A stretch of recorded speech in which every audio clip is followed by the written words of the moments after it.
everybody, and welcome to another episode of Healthy AF. My name is Amy Chang, and I'm a health coach here with Healthy Life Health and Wellness Coaching. It is April, and the theme for the month of April is spirituality.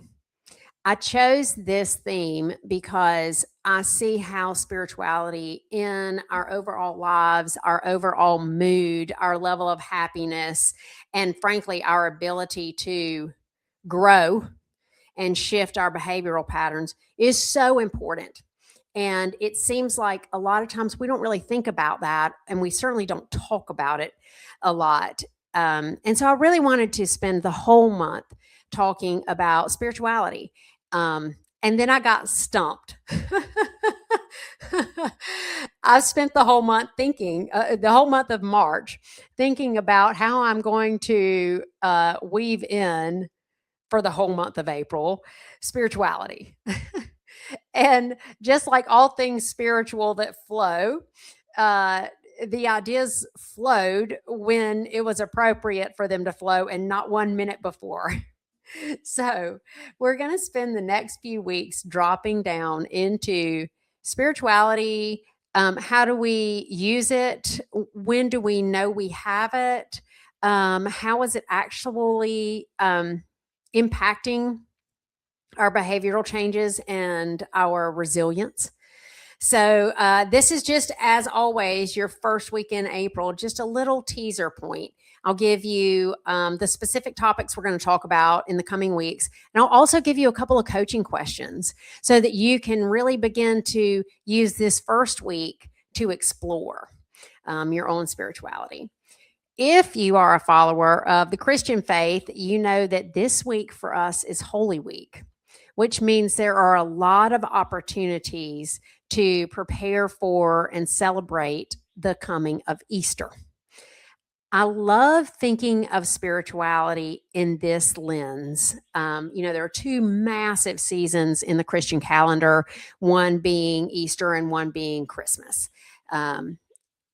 Or if you really are in those calendars, one being Lent and one being Advent, which are the seasons before Easter Day and Christmas Day.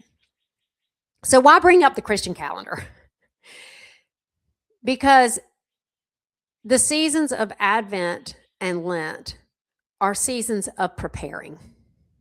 We're preparing for something to occur. In my job as a behavioral change coach, if we don't prepare, we're not making sustainable changes. So when I think about spirituality, Advent lasts a lot longer than Christmas, and Lent lasts a lot longer than Easter. I think if we're not preparing well, we won't get to the result we want. And that's where spirituality comes in for me. We're going to talk next week about the practicality of how many shifts you need to make to do one behavioral change. Had a great conversation with a client the other day who's making one behavioral change. And when we broke it down, it's actually a lot more shifts. And there's a lot more energy in what seems like, oh, it's just one shift. No, it's about 14 other different shifts pulled in, and how spirituality can support her in that. And then we're going to talk about practicing spirituality.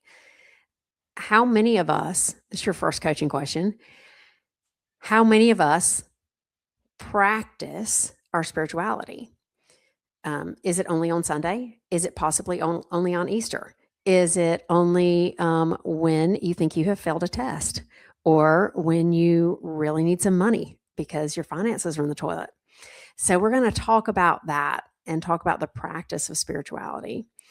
And then I had a conversation with a friend actually just this morning, and she mentioned something that was kind of fun. She said, yeah, this conversation has been such a God cookie. And I was like, what? A God cookie? And she was like, yeah, it's just something like really small, but it impacts your whole day. My mind was blown. I love that. So we're going to talk about those God cookies or God winks. And if you're not down with God, that's okay. Spirituality doesn't really have a religion. Spirituality is that feeling of connectedness, that feeling of being part of something bigger. And how do we use that specifically to fortify our lives and our behaviors? So here's a few coaching questions I want to just leave you with in this very short little initial Welcome to April podcast. Where do you find your spirituality? Where do you access it during your life? How in the past has it worked for you or not worked? And what major yeah buts do you have about spirituality? The yeah buts are like, yeah, but that wouldn't work because of, or yeah, but I've seen it, blah, blah, blah. What are your major yeah buts? Get clear on that. And I will see you next week when we dive in to behavioral change and how your spirituality can support you through that on Healthy AF. See you then.